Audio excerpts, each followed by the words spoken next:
Akkam jirtu hordoftoota keenya, aan Dr. Shaaroon jedhama. Tarii chaanaalii kanaaf namoonni haaraa taatan odeeffannoo fayyaa yeroo garagaraatti isiniif qoodnu akka salphaatti argachuu dandeessaniif chaanaalii keenya subscribe, like, share gochuu hin irraanfatina.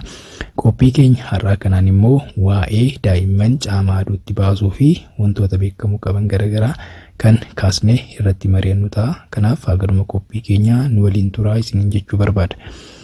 Daa'imman keessattuu daa'imman ji'a jahaa gadi jiran caamaa aduutti baasuun baay'ee barbaachisaadha.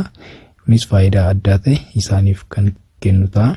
Haa ta'uti malee daa'imman yeroo caamaa aduutti baasnu wantoonni nuti beekuu qabnu maal fa'aadha? Maal gochuu qabna? Maal gochuu immoo hin qabnu kan jedhu qophii kana keessatti kan ilaallu ta'a jechuudha. Jalqaba irratti barbaachisummaan ifa aduu daa'imman kanaaf qabuyyuu maalidha jennee yoo kan kaasnu ta'e, akka qophii kana duraa waa'ee harma hoosisuu irratti kaasne keessatti daa'imman keessattuu daa'imman ji'a jahaa gadi jiran fedhii nyaata isaanii harma haadhaarraa argachuu ni danda'u. Harma haadhaarraa wantoota garagaraa argachuu kan danda'an yoo ta'u, fedhii nyaata isaanii harka caalmaasaa harma haadhaarraa ni argatu jechuudha. Haa ta'uti malee harmi haadhaa vaayitaaminii baay'ee barbaachisaa ta'e vaayitaamin D gahaa ta'e hin qabu. Vaayitaamin D immoo daa'immaniif akkasumas namoota kaawwaniifis baay'ee barbaachisaadha jechuudha. Kanaaf karaan vaayitaamin D kana ittiin argatan keessaa tokko caamaa aduu ho'isuudhaan ta'a jechuudha. Kanaaf daa'imman ji'a jahaa gadi jiran caamaa aduutti baasuun vaayitaamin D gahaa akka argatan taasisa jechuudha. Vaayitaamin D immoo faayidaa inni kennuuf daa'imman kanaaf ni kenna jechuudha. Garuu caamaa aduutti yeroo baasnu immoo wantoota akkamii beekuun nurra jiraata kan jedhu, tokkoffaa daa'imman dhalatanii yoomirraa jalqabee ifa aduutti baasuu qabna. Kana irratti maalidha? Daa'imman dhalatanii torbaan 2 booda caamaa aduutti bahuun irra jiraata jechuudha. Yoo sababa addaatiin kan turan ta'e garuu daa'imman ji'a 1 fi torbaan 2 caalaa turuu hin qabaatan jechuudha. Torbaan 2 irraa jalqabee osoo ifa aduutti ba'anii baay'ee bareeda ta'a yookiin immoo baay'ee gaariidha. Haa ta'u malee sababa garagaraatiin kan turan yoo ta'e garuu torbaan 6 caalaa turuun irra hin jiraatu jechuudha. Kanaaf gidduu kanatti caamaa aduutti baasuun nurra jiraata jechuudha. Kan biraa immoo daa'imman ifa aduu yeroo kam argachuu qabu jechuudha. Guyyaa keessatti sa'aatii kamirratti ho'isuun barbaachisaadha yookiin immoo faayidaa qabeessa jennee ilaallu, daa'imman ganama yookiin immoo galgala yeroo aduun lixuuf jirtu ho'isuun ni danda'ama. Garuu guyyaa sa'aatii 4 irraa hanga sa'aatii 10 gidduutti daa'imman caamaa aduutti odoo bahuu baatanii ni gorfama. Kunis ifni aduu yeroo sana jiru gogaadhaaf baay'ee miidhaa kan qabu waan ta'eef sa'aatii 4 irraa hanga sa'aatii 10 caamaa aduutti baasuun hin gorfamu. Garuu ganama sa'aatii 4 dura yookiin immoo yeroo aduun lixuudhaaf deemtu toora sa'aatii 11 fi 12 baasuun ni danda'ama jechuudha. Kanaaf gidduu sa'aatii 4 fi 10 daa'imman ifa aduutti baasuun nurraa hin eegamu jechuudha.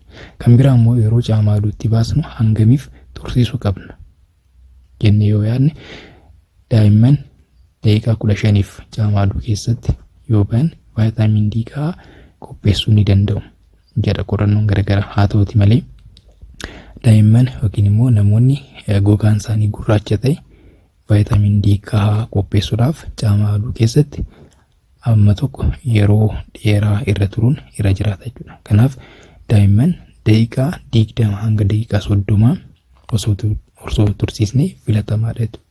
Kanaaf ganama yookiin immoo galgala sa'aatii baasnu sanatti daqiiqaa 20 yookiin hanga 30 tursiisuun nurra jiraata jechuudha. Kan biraa immoo yeroo caamaa aduutti baasnu qaamni isaanii yoo xiqqaate walakkaansaa ifa aduu argachuu qaba jechuudha. Hanga parsantii 40 jedha.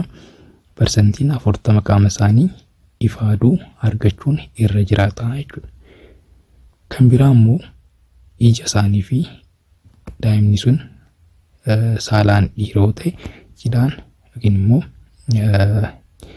qaamni saalaa isaanii akkasumas immoo iji isaanii ifa aduurraa dhokfamuun irra jiraata jechuudha. Wayaa garagaraatiin ijaa fi qaama saalaa isaanii ifa aduurraa dhoksuun barbaachisaadha jechuudha. Kunis ifti aduu miidhaa waan qabuuf jechuudha. Wanti biraa wanti nuti beekuu qabnu immoo yeroo caamaaduutti daa'imman baasnu dibata garaagaraa fayyadamuun nurra hin jiraatu jechuudha. Dibata homaatu odoo hin fayyadamiin daa'imman ifaaduu keessatti baasnee ifaaduu akka argatan taasisuun nurra jiraata jechuudha.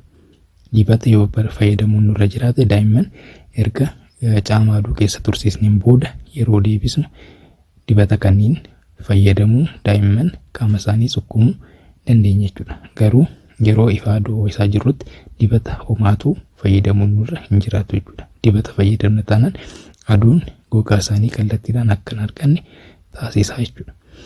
Kan biraa immoo sababa garaagaraatiin daa'imman ifaaduutti baasuun yoo kan nutti ulfaatu ta'e daa'imman vaayitaamin D bifa qorichaatiin qophaa'e argachuun irra jiraata jechuudha. Sababa garaagaraatiin daa'imman ifaaduutti baasuu baachuu dandeenya.